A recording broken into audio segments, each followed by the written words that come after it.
Guys, welcome to my channel. চলে এসেছি নতুন একটি রেসিপি নিয়ে। তার আগে দেখুন আজকে বৃষ্টি পড়ছে, ওয়েদার কত খারাপ। আজকে হবে কুলেখাড়া দিয়ে বেগুনের চচ্চড়ি।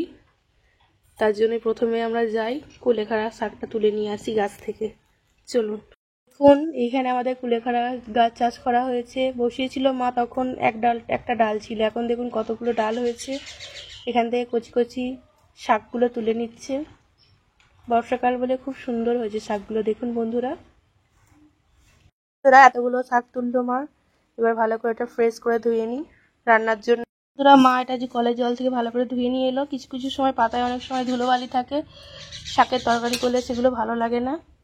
এবার চলুন এটাকে কেটে নিই। দেখুন বন্ধুরা, এই শাকগুলো এখানে রেখেছে মা। এবার একটা একটা করে কেটে নেবে। দেখুন কুচি কুচি করে একটু কেটে নিচ্ছে। এমনিতেই কুলেখাড়া শাক খাওয়া প্রচুর উপকার। খেলে শরীরে ভালো হয়, শরীরে রক্ত হয়।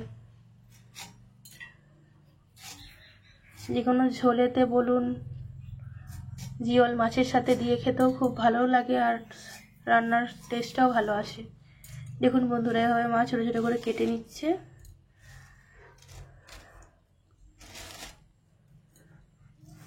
এই যে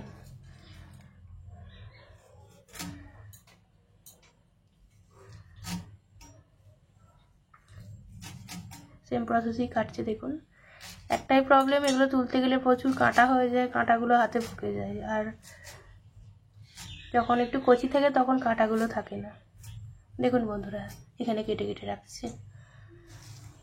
সেম প্রসেস সব শাকগুলোকে আস্তে আস্তে কাটুক।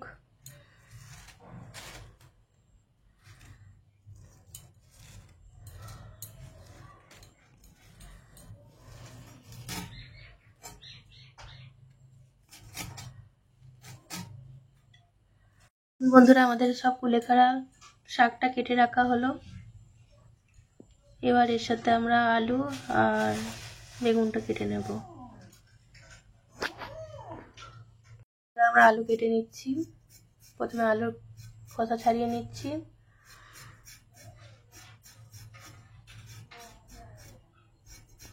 খোসা ছাড়ানো হয়ে গেছে বন্ধুরা। এবার একটু ছোট ছোট করে কেটে নিচ্ছি। দেখুন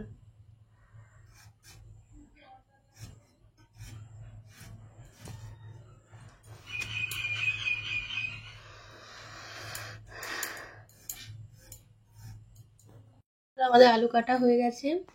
এবার আমরা একটু বেগুন কেটে নেব। বেগুনটা কেটে নিচ্ছি। দেখুন বন্ধুরা,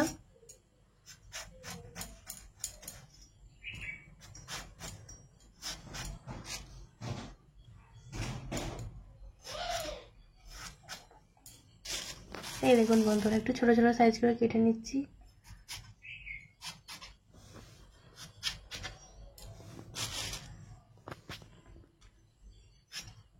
দেখুন বন্ধুরা, আমাদের বেগুন কাটা হয়ে গেছে। আলু, বেগুন, শাক সব যখন কাটা হয়ে গেছে, এবার আমরা রান্নাটা শুরু করি।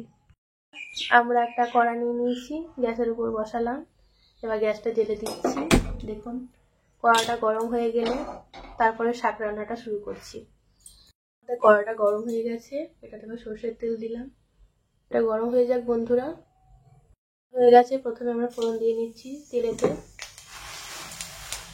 ফোড়ন হয়ে গেছে, এটাতে আমাদের কেটে রাখা আলুগুলো দিয়ে দিলাম। এবার আলু আর বেগুনটা দিয়ে দিচ্ছি বন্ধুরা। দেখুন ভালো করে নেড়ে চেড়ে ভেজে নেওয়া হচ্ছে। দেখুন বন্ধুরা, নিচ্ছি আমরা।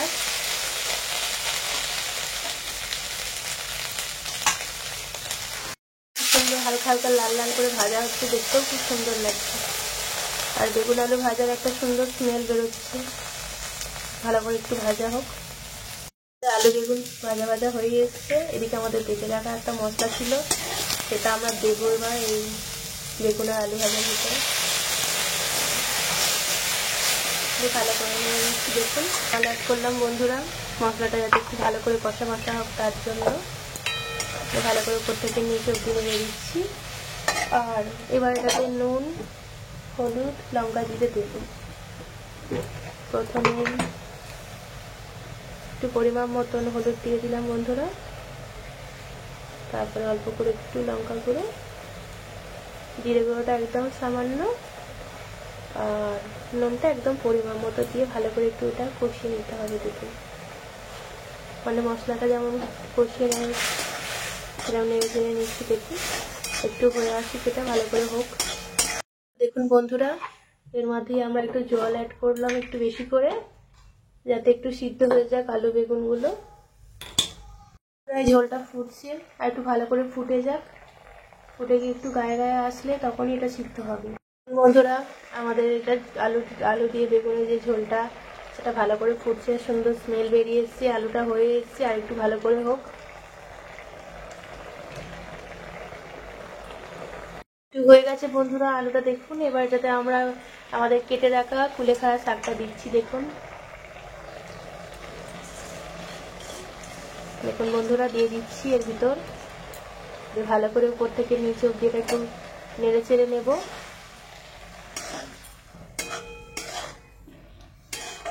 দেখুন গ্যাসটা একটু কমিয়ে দেবো, মিডিয়াম ফ্লেমে রাখবো, দিয়ে একটু চাপা দিয়ে রাখবো বন্ধুরা। দেখুন দিয়ে একটু চাপা দিয়ে রাখছি। দেখুন এটার সাহায্যে একটু চাপা দিয়ে রাখছি। ঢাকনাটা খুলে দেখবো কতটা সিদ্ধ হয়েছে।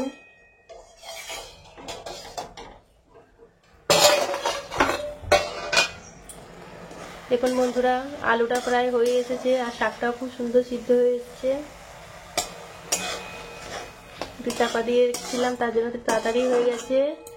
আর এটা একটু জলটা মরে যাক, একটু চচ্চড়ি চচ্চড়ি হোক, তার আগে একটু আলুগুলোকে এইভাবে খুন্তির সাহায্যে একটু ঘেঁটে নেওয়া হোক। মানে ঘেঁটে নিচ্ছে মা, তারপর টেস্ট করে দেখবো ঝাল নুনটা কিরম আছে। ওরা আমাদের শাকের আলুগুলোকে সুন্দর করে গেলে নিয়েছে মা ভালো করে, নুন ঝালটা একদম ঠিক আছে। এবার একটু পরিমাণ মতো অল্প করে চিনিটা দিলাম, যাতে টেস্টটা খুবই সুন্দর আছে। দিয়ে ভালো করে একটু নেড়ে চেড়ে নিচ্ছি। দেখুন দেখতেও খুব সুন্দর হয়েছে, খেতেও খুব ভালো লাগে কুলেখাড়া দিয়ে বেগুনের এই চচ্চড়িটা। একটু গায়ে গায়ে ঝরা ঝরা হোক, তারপর এটা আমরা পরিবেশন করব। আমাদের এই কুলেখাড়া দিয়ে বেগুনের চচ্চড়িটা দেখুন একদম হয়ে গেছে। আমরা এটাকে এবার একটা ডিশে নামিয়ে পরিবেশন করব। ডিশটাতে আমরা নামিয়ে এটাকে পরিবেশন করছি। এটা আমরা পরিবেশন করে দিয়েছি একটা প্লেটে। কেমন হয়েছে বলবেন আমার এই কুলেখাড়া রেসিপিটি। ভিডিওটি ভালো লাগলে চ্যানেলটি সাবস্ক্রাইব করে পাশে থাকুন, আর পাশে থাকা বেল আইকনটি প্রেস করুন, যাতে আমার ভিডিও সমস্ত নোটিফিকেশান আপনার কাছে গিয়ে পৌঁছায়। আমার পাশে থাকুন, আমিও আপনার পাশে থাকবো। ভিডিও ভালো লাগলে চ্যানেলে সাবস্ক্রাইব করে রাখবেন। আর এতক্ষণ ধরে ভিডিওটি দেখার জন্য অসংখ্য ধন্যবাদ বন্ধুরা। ধন্যবাদ।